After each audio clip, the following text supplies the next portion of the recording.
भाई बहनों का बहुत बहुत स्वागत करते हैं भारतीय जनता पार्टी ऑफिस। और अच्छी बात यह है कि जब जब आपको यहाँ से इनविटेशन दिया जाता है और आप लोग, मुझे लगता है कि हमेशा अपनी प्रेजेंस शो करते हो, ये बहुत बड़ी बात है।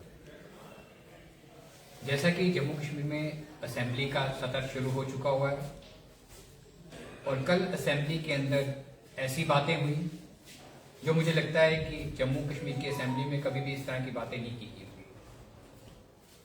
शुरुआत होती है नेशनल कॉन्फ्रेंस के एमएलए की तरफ से, मीर सैफुल्लाह साहब की तरफ से। उन्होंने कल फिर एक बार पीओजेके की तारीफ की और ये कह डाला असेंबली के अंदर कि पीओजेके में ज्यादा डेवलपमेंट है as compared to Jammu Kashmir. ये उनकी सोच है, ये उनकी नजर है और नेशनल कॉन्फ्रेंस हमेशा इस तरह के नैरेटिव बिल्ड करने की कोशिश करती है ताकि पब्लिक के बीच में एक ऐसा मैसेज है कि जो वो सोचती है कहीं ना कहीं वो चीजें सामने आ जाती हैं।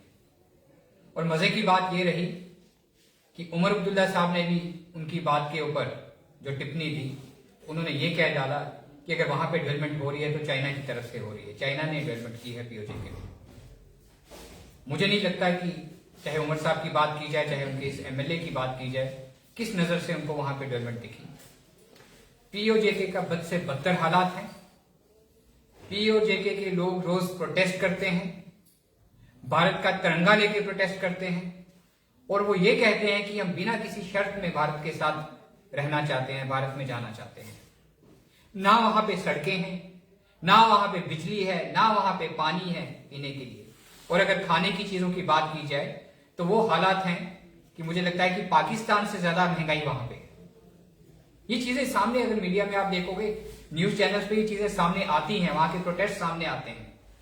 लोगों किस हालात में वो लोग रहते हैं। मेडिकल की फैसिलिटीज नहीं है वहां पे, स्कूल नहीं है, कॉलेजेस नहीं है, रोड्स नहीं है।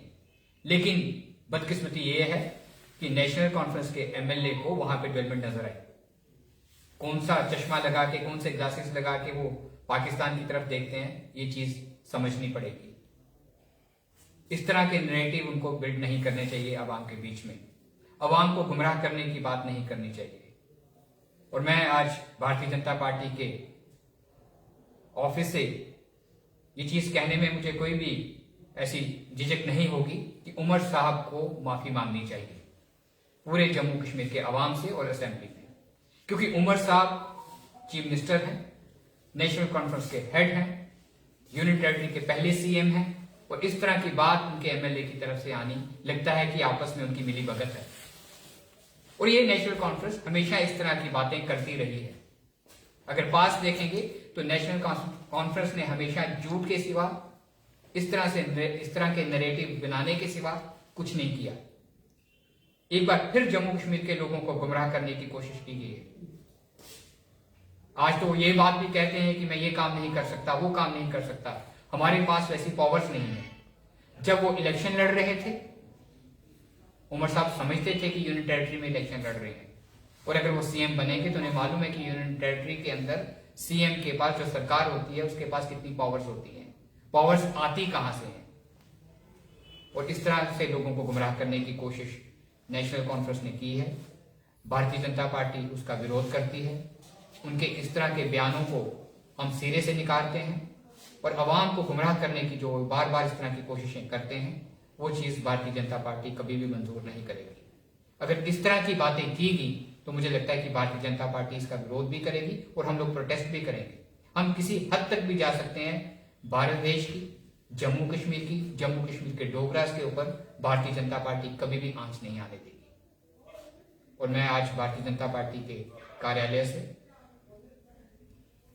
ये बात कहता हूं कि उमर साहब इस चीज का संज्ञान लें, इस बयान को वापस लें, इस बयान की वजह से माफी मांगे, इस तरह की बातें ना करें कि चाइना वहां पे डेवलपमेंट कर रहा है, क्योंकि हमेशा नेशनल कॉन्फ्रेंस की तरफ से हमेशा पाकिस्तान का जो प्यार, चाइना की जो हमदर्दी है उनके अंदर से निकल के आती है। वो कल फिर उसका इशारा असेंबली के अंदर नजर आया है। जय हिंद, जय भारत।